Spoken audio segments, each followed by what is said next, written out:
ಹರೇ ಶ್ರೀನಿವಾಸ. ನಾನು ಶ್ರೀಮತಿ ಅಶ್ವಿನಿ ಜೋಶಿ, ಬೆಂಗಳೂರಿನಿಂದ.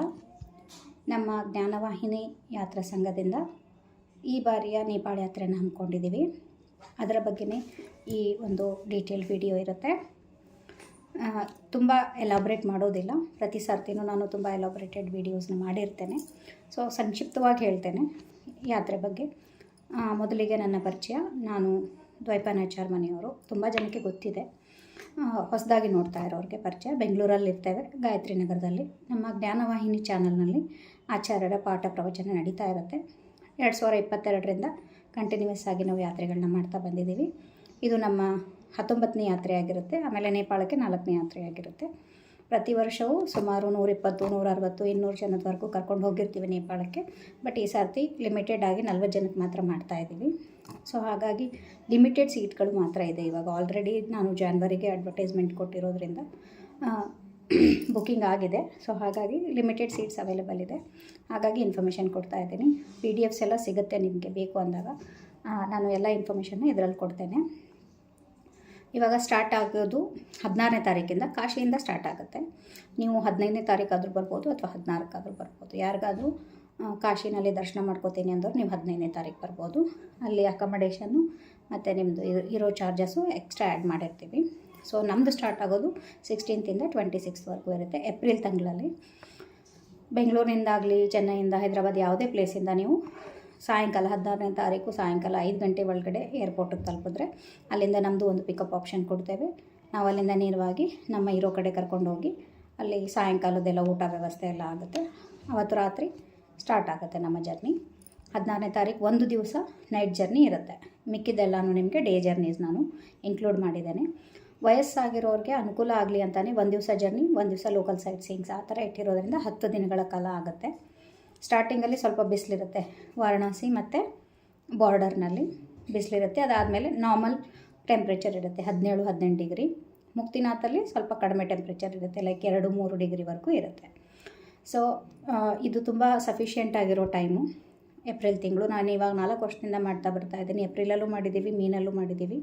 Compare to May, ಏಪ್ರಿಲಲ್ಲಿ ತುಂಬ ಅನುಕೂಲವಾಗಿರುತ್ತೆ. 10 ದಿವಸಗಳು ಬೇಕೇ ಬೇಕು ಇದರಲ್ಲಿ. ಮತ್ತು ನೀವು ನಾನು ಮಧ್ಯದಲ್ಲಿ ಅಲ್ಲಿ ಸೇರ್ತೀನಿ ಇಲ್ಲಿ ಸೇರ್ತೀನಿ ಆ ಥರ ನಡೆಯೋದಿಲ್ಲ. ಕಂಪ್ಲೀಟ್ ಎಂಟೈರ್ 10 ಡೇಸ್ ಟ್ರಿಪ್ಗೆ ನೀವು ತೊಗೋಬೇಕಾಗತ್ತೆ. ಮೊದಲಿಗೆ ಪ್ಯಾಕೇಜ್ಗಳ ಬಗ್ಗೆ ಹೇಳ್ತೀನಿ. ಒಂದು ಕಂಫರ್ಟೇಬಲ್ ಪ್ಯಾಕೇಜ್ ಇರಲಿ ಅಂತ 32,000 ಮಾಡಿದ್ದೀವಿ. ಅದು ಕಾಶಿಯಿಂದ ಕಾಶಿವರೆಗೂ ಇರುತ್ತೆ. ಇದರಲ್ಲಿ ನಿಮ್ಮ 10 ದಿನಗಳ ಬಸ್ ಚಾರ್ಜಸ್ಸು, ಅಕಮಡೇಷನು, ಊಟ, ಹಾಗೆ ಲೋಕಲ್ ಸೈಟ್ ಸೀಯಿಂಗ್ದು ವೆಹಿಕಲ್ ಚಾರ್ಜಸ್ಗಳು ಇನ್ಕ್ಲೂಡ್ ಆಗಿರುತ್ತೆ. ಈ 32,000ಅಲ್ಲಿ ಒಂದು ರೂಮಲ್ಲಿ 4 ಜನಕ್ಕೆ ಶೇರ್ ಮಾಡ್ತೀವಿ. ಎಲ್ಲ ರೂಮ್ಗಳು 3 ಸ್ಟಾರು ಮತ್ತು 2 ಸ್ಟಾರ್ದು ಒಳ್ಳೊಳ್ಳೆ ಹೋಟ್ಲುಗಳಿರುತ್ತೆ.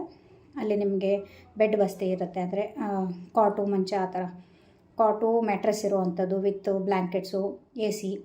ಎಲ್ಲಿ AC ಅವಶ್ಯಕತೆ ಅಂದರೆ AC ಪ್ಯಾಕೇಜ್ ತೊಗೊಂಡಾಗ ಅದು ಆನ್ ಚಾರ್ಜಬಲ್. ನಿಮಗೆ ಬಾರ್ಡರ್ ಬಳಿ ಮಾತ್ರ AC ಬೇಕಾಗುತ್ತೆ. ಆವಾಗ ನೀವು ಹೇಳಿರೋ ರೂಮ್ಗೆ ರಿಕ್ವೆಸ್ಟ್ ಮಾಡಿದ್ರೆ ಅದು ಚಾರ್ಜಬಲ್ ಬೇಸಲ್ಲಿ ACಗಳನ್ನ ಆನ್ ಮಾಡಿ ಕೊಡ್ತಾರೆ. ಅದರ್ವೈಸ್ AC ಬೇಕಾಗೋದಿಲ್ಲ ಎಂಟೈರ್ ಟ್ರಿಪ್ಪಲ್ಲಿ. ಎಲ್ಲಿ ಬೇಕಾಗುತ್ತೋ ಅಲ್ಲಿ ಮಾತ್ರ ನೀವು ಆನ್ ಚಾರ್ಜಬಲ್ ಮಾಡ್ಕೋಬೋದು. ಬಟ್ ಪ್ಯಾಕೇಜ್ ತುಂಬ ಸಿಂಪಲ್ಲಾಗಿ ಮಾಡಿದ್ದೀವಿ. 32 ಪ್ಯಾಕೇಜ್ದು ಇದು ಬೇಸ್ ಪ್ಯಾಕೇಜು. 4 ಜನ ಶೇರಿಂಗು. ಪೋಖ್ರಾದಿಂದ ಮುಕ್ತಿನಾಥ್ಗೆ ಟೆಂಪೋ ಟ್ರಾವೆಲರಲ್ಲಿ ಟ್ರಾವೆಲಿಂಗ್ ಇರುತ್ತೆ. ಸಿಂಪಲ್. ಇದರಲ್ಲಿ 35 ಮಾಡಿದ್ದೀವಿ. ಇದರಲ್ಲಿ ಸೇಮ್ 4 ಜನ ಒಂದು ರೂಮಲ್ಲಿ ಶೇರ್ ಮಾಡ್ತೇವೆ. ಆದರೆ ಮುಕ್ತಿನಾಥಿಂದ ಗೋಕರ್ಣದಿಂದ ಮುಕ್ತಿನಾಥಿಂದ ಪೋಖ್ರಾ ಬರೋಕ್ಕೆ ಸ್ಕಾರ್ಪಿಯೋ ಆಪ್ಷನ್ ಇರುತ್ತೆ. ಇದು 2ನೇ ಪ್ಯಾಕೇಜು. 3ನೇ ಪ್ಯಾಕೇಜು 37,000. ಇದರಲ್ಲಿ ಒಂದು ರೂಮಲ್ಲಿ ಇಬ್ಬರನ್ನ ನಾವು ಶೇರ್ ಮಾಡ್ತೇವೆ. ಒಂದು ರೂಮಿಗೆ ಇಬ್ಬರು ಮಾತ್ರ ಇರ್ತಾರೆ, couple sharing room. But tempo ಟ್ರಾವೆಲರಲ್ಲಿ ಹೋಗಬೇಕಾಗತ್ತೆ. ಇಲ್ಲ ನಮಗೆ ಟೆಂಪೋ ಟ್ರಾವೆಲರಲ್ಲಿ ಬೇಡ, ಸ್ಕಾರ್ಪಿಯೋ ಬೇಕು ಮತ್ತು ಫುಲ್ಲಿ ಡೀಲಕ್ಸ್ ಆಗಿ ನಾವು ಇಬ್ಬರೇ ಇರ್ತೇವೆ ಅನ್ನೋದಾದರೆ 40,000 ಪ್ಯಾಕೇಜ್ ಇರುತ್ತೆ. ನಿಮ್ಮ ಅನುಕೂಲ ಪ್ರಕಾರಕ್ಕೆ ನಾನು ಪ್ಯಾಕೇಜ್ಗಳನ್ನ ಮಾಡಿದ್ದೇನೆ. ಬೇಸ್ ಪ್ಯಾಕೇಜ್ ತೊಗೊಳ್ಳಿ, ತುಂಬ ಚೀಪಾಗಿದೆ. 32,000ಅಲ್ಲಿ 4 ಜನ ಶೇರಿಂಗ್ ಇರುತ್ತೆ. ಒಂದೊಂದು ರಾತ್ರಿನೇ ಎಲ್ಲ ಕಡೆ ಸ್ಟೇ ಮಾಡ್ತೇವೆ, ಚೇಂಜ್ ಆಗ್ತಾ ಇರುತ್ತೆ. ಇಲ್ಲ ಬೇಡ ಕಂಫರ್ಟೇಬಲ್ ಬೇಕು 37 ತೊಗೊಳ್ಳಿ, ತೀರಾ ಕಂಫರ್ಟೇಬಲ್ ಬೇಕು 40 ತೊಗೊಳ್ಳಿ. ಬಟ್ ಇದು ಕಾಶಿಯಿಂದ ಕಾಶಿವರೆಗೂ ಮಾತ್ರ ಇರುತ್ತೆ. ಕಾಶಿವರೆಗೂ ಬರೋದು ಹೋಗೋದು ಫ್ಲೈಟ್ ಚಾರ್ಜಸ್ ನಿಮ್ಮದೇ ಆಗಿರುತ್ತೆ. ಫ್ಲೈಟಿಂದ ಬನ್ನಿ. ಇವಾಗ ಟ್ರೈನ್ ಆಪ್ಷನ್ ಇಲ್ಲ ಆ್ಯಕ್ಚುಲಿ, ಬಟ್ ಬೆಂಗಳೂರಿಂದ ಬರೋರ್ಗೂ ಆಪ್ಷನ್ ಇದೆ. ಇನ್ನೂ ಒಂದು ಟ್ರೈನ್ ಓಪನ್ ಆಗಿಲ್ಲ. ಅದರ ಟಿಕೆಟ್ಸ್ ಓಪನ್ ಆದರೆ ನೀವು ಬೆಂಗಳೂರಿಂದ ಬೇಕಿದ್ರೆ ಮಾಡಿಕೊಂಡು 2 ದಿವಸ ಜರ್ನಿ ಮಾಡಿ ಬರ್ಬೋದು. ಬಟ್ ಕಂಫರ್ಟೇಬಲಾಗಿ ಆರಾಮಾಗಿ ನೀವು ಫ್ಲೈಟಲ್ಲೂ ಬರ್ಬೋದು. ತುಂಬ ಏನಿಲ್ಲ, ಚಾರ್ಜಸ್ ಏನು 6,000 ರೇಂಜಲ್ಲಿ ನಡೀತಾ ಇದೆ. 6,000 to 7,000 ರೇಂಜಲ್ಲಿ ಫ್ಲೈಟ್ಸ್ಗಳ ಚಾರ್ಜಸ್ ನಡೀತಾ ಇದೆ. ಇಂಟ್ರೆಸ್ಟೆಡ್ ಇದ್ದವರು ಬೇಗ ಬುಕ್ಕಿಂಗ್ ಮಾಡ್ಕೋಬೇಕು. ಇದು ಪ್ಯಾಕೇಜ್ಗಳ ಡೀಟೇಲ್ ಆಯಿತು. ನೀವು ಅಕಸ್ಮಾತಾಗಿ ಇಂಟ್ರೆಸ್ಟೆಡ್ ಇದ್ದಾಗ ನನಗೆ ಕಾಲ್ ಮಾಡಿ, ನಾನು ನಿಮಗೆ PDF ಕಳಿಸ್ತೇನೆ. ಅದರಲ್ಲಿ ಕಂಪ್ಲೀಟ್ಲಿ ಐಟಿನರಿ ಇದೆ, ನೀಟಾಗಿ ಎಕ್ಸ್ಪ್ಲೇನ್ ಮಾಡಿರೋದಿದೆ. ಆ್ಯಂಡ್ ಇದರಲ್ಲಿ ಕಂಪ್ಲೀಟಾಗಿ ನಮ್ಮ ಕಡೆಯಿಂದನೇ ಅಡುಗೆಯವ್ರು ಬರ್ತಾರೆ. ಯಾವುದೇ ಥರ ನಾವು ಹೋಟ್ಲಲ್ಲಿ ತಿನ್ನಿಸೋದು ಆ ಥರ ನಮ್ಮ ಒಂದು ಯಾತ್ರೆನಲ್ಲಿ ಆಗೋದಿಲ್ಲ. ನಾನು ಪ್ರತಿ ಸರ್ತಿನೂ ಹೇಳ್ತೇನೆ, ಯಾಕೆಂದರೆ ಮಡಿಯಿಂದ ಆಪ್ಷನ್ ಇರುತ್ತೆ. ಜಾಸ್ತಿ ಜನ ಇದ್ದಾಗ ನಾವು ಗ್ಯಾಸ್ ಆಪ್ಷನ್ ತೊಗೊಂಡಿರ್ತೇವೆ. ಬಟ್ ಈ ಸರ್ತಿ ಇರೋದೇ 40 ಮೆಂಬರ್ಸು. ಮಡಿ ಜನ ನೋಡಿಕೊಂಡು ತೀರ್ಥ ಪ್ರಸಾದ ಮತ್ತು ಆದಮೇಲೆ ದೇವರು ನೈವೇದ್ಯ ಇದೆಲ್ಲ ಇನ್ಕ್ಲೂಡ್ ಆಗಿರುತ್ತೆ ನಮ್ಮ ಯಾತ್ರೆಯಲ್ಲಿ. ಕ್ವಿಕ್ಕಾಗಿ ಕಂಪ್ಲೀಟ್ ಎಂಟೈರ್ ಟ್ರಿಪ್ ಬಗ್ಗೆ ಹೇಳ್ತೇನೆ. 16th ನೀವು ಬಂದು ತಲುಪ್ತೀರಾ. ಅಲ್ಲಿ ನಿಮಗೆ ಪಿಕಪ್ ಮಾಡಿಕೊಂಡು ನಾವಿರೋ ಕಡೆ ಕರ್ಕೊಂಡು ಹೋಗ್ತೀವಿ. ಪ್ಯಾಕಿಂಗ್ಗೆ ನಾನು ಒಂದು ಟಿಪ್ಸ್ಗಳನ್ನ ಹೇಳಿರ್ತೇನೆ, ಯಾಕೆಂದರೆ ನಾವು ಎಂಟೈರ್ ಲಗೇಜ್ಗಳನ್ನ ಕೊಡೋದಿಲ್ಲ. ನೀವು ದೊಡ್ಡ ಲಗೇಜ್ ತಂದಿರ್ತೀರ, ಇಳಿಸೋದು ಹತ್ಸೋದು ನಮಗೆ ತುಂಬ ಟೈಮ್ ಕನ್ಸ್ಯೂಮ್ ಆಗುತ್ತೆ. ಆಮೇಲೆ ಅಷ್ಟು ಜನ ಇಟ್ಕೊಳ್ಳೋದು ತುಂಬ ಕಷ್ಟ. ಹಾಗಾಗಿ ಎಲ್ಲ ಹೋಟ್ಲಲ್ಲಿ ಹೆಲ್ಪರ್ಸ್ ಇರ್ತಾರೆ, ಬಸ್ಸಿಂದ ಇಳಿಸ್ಕೊಡೋಕ್ಕೆ ಹೆಲ್ಪರ್ ಇರ್ತಾರೆ, ನಿಮ್ಮ ರೂಮ್ಗಳಿಗೆ ತೊಗೊಂಡು ಹೋಗೋದಕ್ಕೆ ಅಲ್ಲಿ ಹೋಟ್ಲಲ್ಲಿ ಹೆಲ್ಪರ್ಸ್ ಇರ್ತಾರೆ. ಅವ್ರ ಹೆಲ್ಪ್ಗಳನ್ನ ನೀವು ತೊಗೋಬೋದು. ಬಟ್ ನಾನು ಪ್ಯಾಕಿಂಗ್ ಸಿಸ್ಟಮ್ ಅದನ್ನು ನೀವು ಗ್ರೂಪಿಗೆ ಜಾಯ್ನ್ ಆದಮೇಲೆ ಹೇಳ್ತೇನೆ. ಸೊ ಹಾಗಾಗಿ ಅಲ್ಲಿ ಬಂದು ನೀವು ಪ್ಯಾಕಿಂಗ್ನ ನಾವು ಹೇಳಿರೋ ಥರ ಪ್ಯಾಕ್ ಮಾಡ್ಕೋಬೇಕಾಗುತ್ತೆ. ಯಾಕೆಂದರೆ ಬರಬೇಕಾದ್ರೆ ನೀವು 7 kg 15 kg ಅಂತ ಮಾಡ್ಕೊಂಡು ಬಂದಿರ್ತೀರ. ಬರಬೇಕಾದ್ರೆ ಮಾಡ್ಕೊಂಬಂದರೆ ಒಳ್ಳೆಯದು, ಅಲ್ಲಿ ನಿಮಗೆ ಸಮಯ ಉಳಿಯುತ್ತೆ.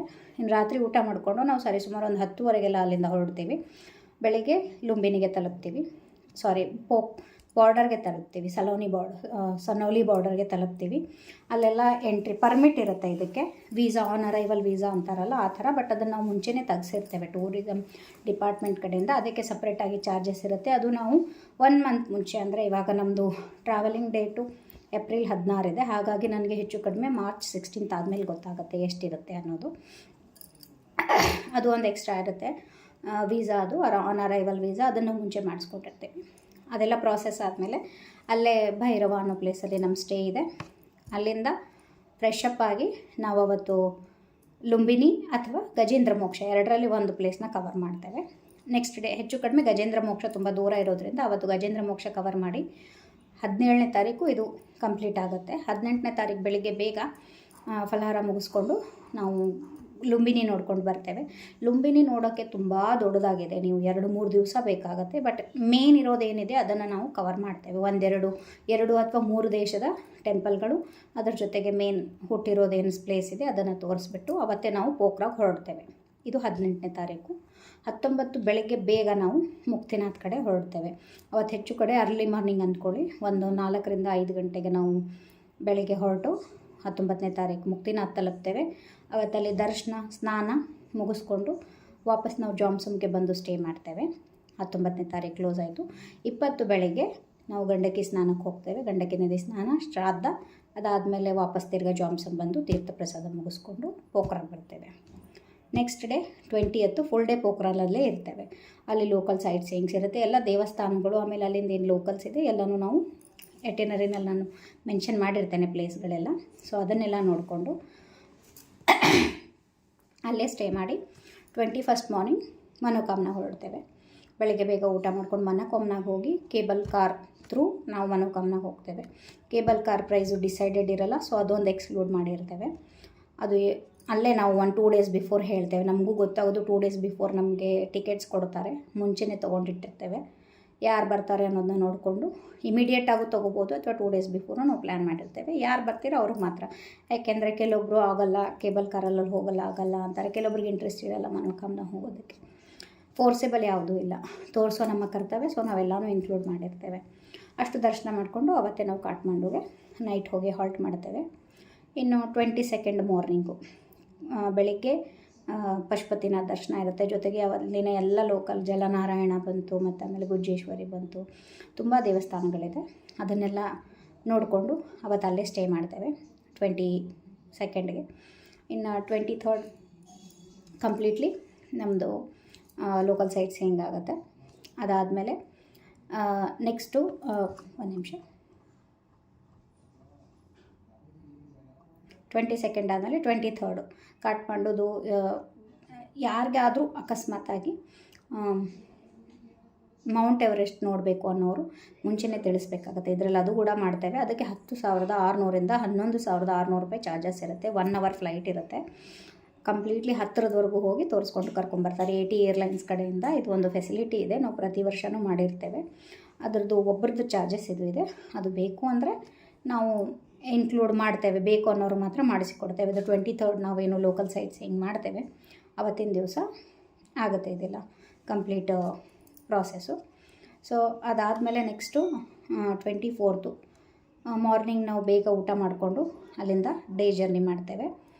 ಅಕಸ್ಮಾತಾಗಿ ಇಲ್ಲಿ ಏನಾದರೂ ನಮಗೆ ಸಮಯದ್ದೇನಾದರೂ ಅಭಾವ ಬಂದರೆ ಇಲ್ಲಿ ಒಂದು ನಾವು ನೈಟ್ ಜರ್ನಿ ಇಂಪೋಸ್ ಮಾಡ್ಬೋದು. ಇಲ್ಲಾಂದರೆ ಯಥಾ ಪ್ರಕಾರ 24ನೇ ತಾರೀಕು ನಾವು ಹೊರಟು 25 ಅರ್ಲಿ ಮಾರ್ನಿಂಗು 24ಕ್ಕೆ ಹೊರಟ್ರೆ 25 ಬೈ ಅರ್ಲಿ ಮಾರ್ನಿಂಗ್ ತಲುಪ್ತೇವೆ. ಒಂದು 12 ಗಂಟೆ ಅಂದ್ಕೊಳ್ಳಿ, 24 ರಾತ್ರಿ 12 ಗಂಟೆ ಅಥವಾ 25 ಅರ್ಲಿ ಮಾರ್ನಿಂಗ್ ಒಂದು 2-3 ಗಂಟೆಗೆ ತಲುಪ್ತೀವಿ. ಬೆಳಗ್ಗೆ ಒಂದು ಸ್ವಲ್ಪ ರೆಸ್ಟ್ ಆಗುತ್ತೆ, ಆರಾಮಾಗಿ ರೆಸ್ಟ್ ಮಾಡಿಕೊಂಡು ಮುಂಜಾನೆ ಬೆಳಗ್ಗೆನೇ ದರ್ಶನ ಮುಗಿಸ್ಕೊಂಡು ನಾವು ಮಧ್ಯಾಹ್ನ ಊಟ ಮಾಡಿಕೊಂಡು ಸಾಯಂಕಾಲದ ಫಲಹಾರನ ರೆಡಿ ಟು ಗೋನಲ್ಲಿ ಇಟ್ಕೊಂಡು ಜನಕ್ಪುರಿಂದ ಹೊರಡ್ತೇವೆ. ಜನಕ್ಪುರಿಂದ ವಾರಣಾಸಿಗೆ ಟ್ರಾವೆಲ್ ಮಾಡ್ತೇವೆ. ವಾರಣಾಸಿಗೆ ಬಂದು ತಲುಪೋದಕ್ಕೆ ಮೇ ಬಿ ಮಧ್ಯರಾತ್ರಿ ಆಗ್ಬೋದು. ಮಧ್ಯರಾತ್ರಿ ಅಥವಾ 26 ಬೆಳಗ್ಗೆ ನಾವು ಬಂದು ತಲುಪಬಹುದು. 26ನೇ ತಾರೀಕು ಬೆಳಗ್ಗೆ ಹೋದ ತಕ್ಷಣ ಪೇಜಾವರ ಮಠದಲ್ಲಿ ಹಾಲ್ ವ್ಯವಸ್ಥೆ ಇರುತ್ತೆ. ಎಲ್ರಿಗೂ ಬೆಳಗ್ಗೆ ಗಂಗಾ ನದಿ ಸ್ನಾನ ಮಾಡಿಕೊಂಡು ಎಲ್ಲರೂ ಫ್ರೆಶ್ ಅಪ್ ಆಗಿ ಊಟ ಮಾಡ್ಕೊಂಡು 9:30 ಅಲ್ಲಿಂದ ನಿಮ್ಮ ಮನೆಗಳಿಗೆ ನೀವು ಪ್ರಯಾಣ ಸಾಗಿಸ್ಬೋದು. ಅಕಸ್ಮಾತಾಗಿ ಯಾರಿಗಾದರೂ ಇದ್ದು ಸಾಯಂಕಾಲದ ಫ್ಲೈಟಿಂದ ನಾವು ಹೊರಡ್ತೀವಿ ಅನ್ನೋದಾದರೆ ರೂಮ್ ಬೇಕು ಅನ್ನೋರು ಮುಂಚೆನೇ ಹೇಳಿದ್ರೆ ಅವತ್ತಿನ ರೂಮ್ ಬುಕ್ಕಿಂಗ್ಸ್ ಮಾಡಿ ಕೊಡ್ತೇವೆ ಅಲ್ಲಿ ಆನ್ ಚಾರ್ಜಬಲ್ ಬೇಸು. ಇಲ್ಲ ಅಂದರೆ ಬೆಳಗಿನ ಫ್ಲೈಟ್ಸು ನೀವು ಮಾಡ್ಕೋಬೋದು ಅಥವಾ ಮಧ್ಯಾಹ್ನ ಫ್ಲೈಟ್ ಮಾಡಿಸ್ಕೋಬೋದು, ಅಥವಾ ಅವತ್ತು ದರ್ಶನ ಶಾಪಿಂಗ್ ಮಾಡ್ತೀನಿ ಅಂದವರು ಕೂಡ ಮಾಡ್ಕೋಬೋದು. ಅದಕ್ಕೂ ನಾವು ಬೇಕಿದ್ದರೆ ವ್ಯವಸ್ಥೆ ಮಾಡಿ ಕೊಡ್ತೇವೆ. ಇಷ್ಟು ಇದು 10 ಡೇಸ್ದು ಐಟಿನರಿ ಇದೆ. 1 ಡೇ ನಾವು ಎಕ್ಸ್ಟ್ರಾ ಯಾಕೆ ಇಟ್ಕೊಂಡಿದ್ದೀವಿ ಅಂದರೆ ಇನ್ ಕೇಸ್ ಬಸ್ ಏನಾದರೂ ಫೇಲ್ ಆದರೆ, ಅಕಸ್ಮಾತ್ ಏನಾದರೂ ತೊಂದರೆಗಳು ಬಂದರೆ ಅಂತ 1 ದಿವಸ ಇದರಲ್ಲಿ ಎಕ್ಸ್ಟ್ರಾ ಇದೆ. ಅದ್ರ ಪ್ರಕಾರನೇ ನಾವು ಕೊನೆ ದಿವಸದಲ್ಲಿ ಆಲ್ಟರ್ನೇಟ್ ಏನಾದರೂ ಮಾಡಿರ್ತೇವೆ. ಬಟ್ ಬಂದು ತಲುಪೋದು ಮಾತ್ರ 26 ಬೆಳಗ್ಗೆನೇ. ನಾವು ಅಡಚಣೆಗಳು ಬಂದೇ ಬರಲ್ಲ ಅಂತ ನಾನು ಹೇಳಲ್ಲ. ಮೇ ಬಿ ನಮಗೆ ಸೈಟ್ ಸೀಯಿಂಗ್ ಹೋದಾಗ ಲೇಟ್ ಆಗ್ಬೋದು. ಮೇನ್ ಅಂದರೆ ನಾವು ಕವರ್ ಮಾಡಿಲ್ಲ ಅಂದರೆ ಅಲ್ಲಿ ನಾವು ಎಕ್ಸ್ಟೆಂಡ್ ಮಾಡುವಂಥ ಪರಿಸ್ಥಿತಿ ಇದ್ದೇ ಇರುತ್ತೆ. ಇಲ್ಲ ಬಸ್ದೇನೋ ಸಮಸ್ಯೆ ಆಗಿ ನಾವು 8 ಗಂಟೆ ಟ್ರಾವೆಲ್ ಮಾಡೋದ್ರಲ್ಲಿ 12 ಗಂಟೆ 13 ಗಂಟೆ ಹೋದರೆ ಅಲ್ಲಿ ಸ್ವಲ್ಪ ಟೈಮಿನ ವ್ಯವಸ್ಥೆ ಬರುತ್ತೆ. ಸೊ ಹಾಗಾಗಿ 1 ದಿವಸ ಎಕ್ಸ್ಟ್ರಾ ಇಟ್ಕೊಂಡಿರ್ತೇವೆ. Complete entire trip 2x2 semi sleeper bus, 8 suspension bus ಇರುತ್ತೆ. ತುಂಬ ಒಳ್ಳೆ ಬಸ್ಸು. ಸುಮಾರು 2 ವರ್ಷದಿಂದ ನಾವು ಅದೇ ಕಂಪನಿಯವ್ರ ಜೊತೆಗೆ ಟೈ ಅಪ್ ಮಾಡ್ಕೊಂಡಿರೋದ್ರಿಂದ ಸರ್ವಿಸು ತುಂಬ ಚೆನ್ನಾಗಿದೆ. ವೆಲ್ ಟ್ರೈನ್ಡ್ ಡ್ರೈವರ್ಸ್ ಇರ್ತಾರೆ, ವೆಲ್ ಬಿಹೇವ್ ಡ್ರೈವರ್ಸು ಮತ್ತು ಕ್ಲೀನರ್ಸ್ ಇರ್ತಾರೆ, ತುಂಬ ಹೆಲ್ಪ್ ಮಾಡ್ತಾರೆ. ಜೊತೆಗೆ ನಾವಿದ್ದೇ ಇರ್ತೇವೆ, ನಾನು ಮತ್ತು ಆಚಾರ್ಯ ಇರ್ತೇವೆ ತೀರ್ಥವಿಧಿ ಮಾಡಿಸೋದಕ್ಕೆ ಅಂತ. ಇನ್ನು ನಮ್ಮಲ್ಲಿ ಆಲ್ರೆಡಿ ನಿಮ್ಗೆ ಗೊತ್ತಿರೋ ಪ್ರಕಾರ ಫಸ್ಟ್ ಕಮ್ ಫಸ್ಟ್ ಸರ್ವ್ ಇದೆ. ಯಾರು ರಿಜಿಸ್ಟ್ರೇಷನ್ ಅಂದರೆ ದುಡ್ಡು ಕೊಟ್ಟು ರಿಜಿಸ್ಟ್ರೇಷನ್ ಅಲ್ಲ, ಕೇವಲ ಆಧಾರ್ ಕೊಟ್ಟು ಕಾರ್ಡ್ ಕೊಟ್ಟು ಯಾರು ರಿಜಿಸ್ಟ್ರೇಷನ್ ಮಾಡ್ಕೊತೀರಾ ಅವ್ರಿಗೆ ಫಸ್ಟು ಆದ್ಯತೆ ಇರುತ್ತೆ. ಹಾಗಾಗಿ ಆಲ್ರೆಡಿ ಸೀಟ್ಗಳು ಬುಕ್ ಆಗಿದೆ. ಇನ್ನೂ ಇರೋ ಸೀಟ್ಗಳನ್ನ ಅಲಾಟ್ ಮಾಡ್ತೇವೆ. 8 ಸಸ್ಪೆನ್ಷನ್ ಗಾಡಿ ಇರೋದ್ರಿಂದ ನಿಮಗೆ ಹಿಂದೆ ಸೀಟ್ ಕೊಟ್ಟರು ಅಷ್ಟೇ ಕಂಫರ್ಟೇಬಲ್ ಇರುತ್ತೆ, ಮುಂದೆ ಇದ್ರೂ ಅಷ್ಟೇ ಕಂಫರ್ಟೇಬಲ್ ಇರುತ್ತೆ. ತುಂಬ ಏನೂ ಕಷ್ಟ ಇಲ್ಲ. ಇನ್ನು ನೀವು ಏನು ಪ್ಯಾಕೇಜ್ ಆರಿಸ್ಕೊತೀರೋ ಅದ್ರ ಪ್ರಕಾರನೇ ನಾವು ರೂಮ್ ಡಿಸ್ಟ್ರಿಬ್ಯೂಟ್ ಮಾಡ್ತೇವೆ. ಆಮೇಲೆ ಇದು ಎಂಟೈರ್ 10 ಡೇಸ್ಗೆ ಯಾರಾದರೂ 2 ಶೇರಿಂಗ್ ರೂಮ್ ತೊಗೊಂಡ್ರೆ ಅವ್ರಿಗೆ ಮುಕ್ತಿನಾಥಲ್ಲಿ ಮಾತ್ರ 1 ನೈಟ್ ಮಾತ್ರ 4 ಅಥವಾ 6 ಶೇರಿಂಗ್ಗೆ ಕೊಡಲಾಗುತ್ತೆ. ಯಾಕಂದರೆ ಅಲ್ಲಿ 2 ಶೇರಿಂಗ್ ರೂಮ್ಸ್ ಇಲ್ಲವೇ ಇಲ್ಲ. ಹಾಗಾಗಿ ಮುಕ್ತಿನಾಥ ಯಾರಿಗೂ ಸಿಗೋದಿಲ್ಲ. ನೀವು 2 ಶೇರಿಂಗ್ ತೊಗೊಳ್ಳಿ ಅಥವಾ 4 ಶೇರಿಂಗ್ ತೊಗೊಳ್ಳಿ, 1 ನೈಟ್ ಮಾತ್ರ ಅಲ್ಲಿ ಅಡ್ಜಸ್ಟ್ ಮಾಡ್ಕೋಬೇಕಾಗತ್ತೆ. ಇನ್ನು ಏನೇನು ಎಕ್ಸ್ಕ್ಲೂಡ್ ಇದೆ ಒಂದು ಸರ್ತಿ ಹೇಳಿಬಿಡ್ತೀನಿ. ಮನ್ಯಕಾಮನದಲ್ಲಿ ಕೇಬಲ್ ಕಾರು ಮತ್ತು ನೇಪಾಳ ಎಂಟ್ರಿಗೆ ಹೋಗ್ತಾ ಇರೋ ಪರ್ಮಿಟ್, ಇದನ್ನು ಆಲ್ರೆಡಿ ಹೇಳಿದ್ದೀನಿ. ಎಲ್ಲಾದರೂ ನೀವು ಸ್ಪೆಷಲ್ ಎಂಟ್ರೀಸು ಅಥವಾ ಸ್ಪೆಷಲ್ ಪೂಜೆಗಳು ಮಾಡಿಸಿದ್ರೆ ಅದರದ್ದು ಅಮೌಂಟ್ ಇದರಲ್ಲಿ ಆ್ಯಡ್ ಮಾಡಿರಲ್ಲ. ತೀರ್ಥವಿಧಿ ಚಾರ್ಜಸ್ಸು ಅದು ಎಷ್ಟು ಜನ ಆಗ್ತಾರೆ ಅನ್ನೋದ್ರ ಮೇಲೆ ಡಿಸೈಡ್ ಮಾಡಿ ಹೇಳಲಾಗುತ್ತೆ. ಆಮೇಲೆ ನೀವು ಸೇರ್ಕೊಂಡ್ಮೇಲೆ ಮುಕ್ತಿನಾಥಲ್ಲಿ ಕುದುರೆ ಅಥವಾ ನೀವು ಡೋಲಿ ತೊಗೊಂಡ್ರೆ ಅದರ ಚಾರ್ಜಸ್ ಇರುತ್ತೆ. ಎವ್ರಿ ಇಯರ್ ಪ್ರಕಾರ 4,000ರಿಂದ 4,500 ಡೋಲಿದವ್ರು ತೊಗೋತಾರೆ, 600ರಿಂದ 800 ರೂಪಾಯಿ ಕುದುರೆಯವ್ರು ತೊಗೋತಾರೆ. ಅದು ಮೇ ಬಿ ಚೇಂಜ್ ಆಗಬಹುದು. ವಾರಣಾಸಿನಲ್ಲಿ ನಾವು ಯಾವುದೇ ಥರ ರೂಮ್ಗಳ ಫೆಸಿಲಿಟಿ ಮಾಡಿಲ್ಲ. ಯಾಕೆಂದರೆ ಹೋಗೋದು ಬರೋದು ಸಿಂಪ್ಲಿ ಒಂದು ಕಲೆಕ್ಟಿಂಗ್ ಪಾಯಿಂಟ್ ಅಂತ ಇಟ್ಕೊಂಡಿದ್ದೀವಿ ನಾವಲ್ಲಿ. ಹಾಗಾಗಿ ನಾವಲ್ಲಿ ರೂಮ್ನ ಇನ್ಕ್ಲೂಡ್ ಮಾಡಿಲ್ಲ. ಕೇವಲ ನೇಪಾಳದ್ದು 10 ಡೇಸ್ದು ಏನಿದೆ ಅದರದ್ದು ಮಾತ್ರ ರೂಮ್ಸ್ ನಿಮಗೆ ಕೊಡಲಾಗುತ್ತೆ. 17th ಇಂದ ನಿಮಗೆ ರೂಮ್ಸ್ಗಳು ಅಲಾಟ್ ಮಾಡುತ್ತೆ. ಯಾರಿಗಾದರೂ ಬೇಕು, ನೀವು 15th ಬಂದು ರೂಮ್ ಬೇಕು ಅಥವಾ 16 ನಾವು ಮಾರ್ನಿಂಗ್ಗೆ ಬರ್ತಾ ಇದ್ದೀವಿ, ನಮಗೆ ರಾತ್ರಿವರೆಗೂ ರೂಮ್ ಬೇಕು, ಅದು ನೀವು ಸಪ್ರೇಟಾಗಿ ಬುಕ್ಕಿಂಗ್ ಮಾಡ್ಕೋಬೇಕಾಗತ್ತೆ. ನೀವು ಡೈರೆಕ್ಟಾಗಿ ಅಲ್ಲಾದರೂ ಪೇ ಮಾಡ್ಕೊಳ್ಳಿ, ನನಗೆ ಹೇಳಿದ್ರೆ ನಾನು ಬುಕ್ಕಿಂಗ್ ಮಾಡಿ ಕೊಡ್ತೇವೆ. ನಾವೆಲ್ಲಿ ಪೇಜಾವರ ಮಠದಲ್ಲಿ ಇರ್ತಾ ಇದ್ದೇವೆ ಅಲ್ಲಿ ಅಕ್ಕಪಕ್ಕ ಬುಕ್ಕಿಂಗ್ ಮಾಡಿಸಿ ಕೊಡ್ತೇವೆ. ಇಷ್ಟು ಎಕ್ಸ್ಕ್ಲೂಡ್ ಆಗಿರುತ್ತೆ. ಸೊ ಮತ್ತೊಮ್ಮೆ ಹೇಳ್ತಾ ಇದ್ದೀನಿ, ನಿಮ್ಮ ಚಾರ್ಜಸ್ಸಿಂದ ನೀವು ವಾರಣಾಸಿಗೆ ಬಂದು ತಲುಪಬೇಕು. 32 ಪ್ಯಾಕೇಜಲ್ಲೇ ನಿಮಗೆ ಎಂಟೈರ್ ನೇಪಾಳ ಯಾತ್ರೆ ಆಗೋದಿಲ್ಲ. ಯಾಕೆಂದರೆ ಹೋಗೋ ಬರೋ ಚಾರ್ಜಸ್ ಅಪ್ರಾಕ್ಸಿಮೇಟ್ಲಿ ನಿಮಗೆ 15,000 to 16,000 ಆಗೇ ಆಗುತ್ತೆ ಫ್ಲೈಟಲ್ಲಿ. ಇನ್ನು ಕ್ಯಾನ್ಸಲೇಷನ್ ಚಾರ್ಜಸ್ ಇವಾಗ ಆಲ್ರೆಡಿ ಮುಗಿತಾ ಬಂತು, ನಾವು ಕೊಟ್ಟಿರೋ ಲಾಸ್ಟ್ ಡೇಟು ಕೂಡ. ಸೊ ಇನ್ಮೇಲೆ ಮಾರ್ಚ್ 15 to 30th ನೀವೇನು ಅಮೌಂಟ್ ಕೊಡ್ತೀರಾ ಅದರದ್ದು 50% ಕಟ್ ಆಗುತ್ತೆ. ಏಪ್ರಿಲ್ 1ನೇ ತಾರೀಕುವರೆಗೂ 75, ಏಪ್ರಿಲ್ 5ನೇ ತಾರೀಕಿಂದ 16ನೇ ತಾರೀಕುವರೆಗೂ 0 ರಿಫಂಡ್ ಇರುತ್ತೆ. ಆದಷ್ಟು ನಾನು ಎಂಟೈರ್ ಅಮೌಂಟ್ ತೊಗೊಳ್ಳೋದೇ ಏಪ್ರಿಲ್ ಮೇಲೆ. ಸೊ ಹಾಗಾಗಿ ಏನು ಸಮಸ್ಯೆ ಇಲ್ಲ. ಜೆನ್ಯೂನ್ ರೀಸನ್ ಇದ್ದಾಗ ನಾವು ಕೂಡ ಸೀಟ್ಗಳ ಒಂದು ಅಡ್ಜಸ್ಟ್ಮೆಂಟ್ ನೋಡಿಕೊಂಡು ರಿಫಂಡ್ ಮಾಡಿರ್ತೇವೆ. ಆದಷ್ಟು ಕನ್ಫರ್ಮ್ ಇದೆ ಅಂದ್ರೇ ನೀವು ಬುಕ್ಕಿಂಗ್ ಮಾಡ್ಕೊಳ್ಳಿ. ಯಾಕೆಂದರೆ ಈ ಬಾರಿ ನಾನು ಇಟ್ಟಿರೋದು ಕಡಿಮೆ ಸೀಟು. ಹಾಗಾಗಿ ನೀವು ಬುಕ್ಕಿಂಗ್ ಲಾಟ್ ಮಾಡ್ಕೊಂಡಿರ್ತೀರ, ಆದಮೇಲೆ ಕ್ಯಾನ್ಸಲೇಷನ್ ಮಾಡ್ಕೋತೀರಿ. ಅನಿವಾರ್ಯ ಕಾರಣಗಳಿಗೆ ನಾವಿಲ್ಲ ಅಂತ ಹೇಳಲ್ಲ, ಅದಕ್ಕೆಲ್ಲ ನಾವು ಸಪೋರ್ಟ್ ಮಾಡಿರ್ತೇವೆ. ಇನ್ನು ಹೆಚ್ಚಿನ ಮಾಹಿತಿ ಇನ್ನೂ ಇದಕ್ಕೂ ಬಿಟ್ಟು ಏನಾದರೂ ನಿಮಗೆ ಮಾಹಿತಿಗಳು ಬೇಕು ಅಂದರೆ ಇದರಲ್ಲಿ ನನ್ನ ಕಾಂಟ್ಯಾಕ್ಟ್ ನಂಬರ್ ಇರುತ್ತೆ 7676963291. ನಾನು ಪಿನ್ ಪೋಸ್ಟ್ ಮಾಡಿರ್ತೇನೆ ಕಮೆಂಟ್ ಬಾಕ್ಸಲ್ಲಿ, ಆಮೇಲೆ ಇದರಲ್ಲಿ ಡಿಸ್ಕ್ರಿಪ್ಷನಲ್ಲಿ ನೀವು ಕಾಂಟ್ಯಾಕ್ಟ್ ಮಾಡ್ಬೋದು. ಬೆಳಗ್ಗೆ ಒಂದು 10 ಗಂಟೆಯಿಂದ ಸಾಯಂಕಾಲ 6 ಗಂಟೆ ಅಥವಾ 7 ಗಂಟೆವರೆಗೂ ಕಾಂಟ್ಯಾಕ್ಟ್ ಮಾಡಿ, ಅಥವಾ ವಾಟ್ಸಪ್ ಮಾಡಿದ್ರೆ ನಾನು ಇಮಿಡಿಯೇಟಾಗಿ ರೆಸ್ಪಾನ್ಸ್ ಮಾಡ್ತೇನೆ. ಈವನ್ ನಿಮಗೆ ಬೇಕು ಅಂದರೆ ಟಿಕೆಟ್ಗಳ ಬುಕ್ಕಿಂಗು ಕೂಡ ಮಾಡಿಕೊಡ್ತೇವೆ. ಫ್ಲೈಟ್ ಟಿಕೆಟ್ಸು ಹೋಗೋ ಬರೋದು. ಅಕಸ್ಮಾತಾಗಿ ಫಸ್ಟಾಗಿ ಬರ್ತಾ ಇದ್ದೀರಾ ಅಂದರೆ ನಿಮಗೆ ಫೀಡ್ಬ್ಯಾಕ್ ಬೇಕು ಅಂದರೆ ನಾನು ಕಾಂಟ್ಯಾಕ್ಟ್ಸ್ ನಂಬರ್ಗಳನ್ನ ಕೊಡ್ತೇನೆ ಯಾತ್ರಿಕರದು, ಅವ್ರಿಗೆ ಕಾಂಟ್ಯಾಕ್ಟ್ ಮಾಡಿ ಕೇಳ್ಕೊಬೋದು. ರಿವ್ಯೂಸ್ ಅಂತೂ ಇಲ್ಲಿವರೆಗೂ ನಮ್ಮದು ಯಾವುದೇ ಥರ ತೊಂದರೆಗಳು ನಮಗೂ ಬಂದಿಲ್ಲ, ಯಾತ್ರಿಕರಿಂದ ಬಂದಿಲ್ಲ. ನಾವು ಯಾವುದೇ ಥರ ಯಾರಿಗೂ ಅಷ್ಟು ಟ್ರಬಲ್ ಮಾಡಿಲ್ಲ ಯಾತ್ರೆಗಳಲ್ಲಿ. ರಿವ್ಯೂಸ್ ಬೇಕು ಅಂದರೆ ನೀವು ಬೇಕಿದ್ದರೆ ಕಾಲ್ ಮಾಡ್ಬೋದು.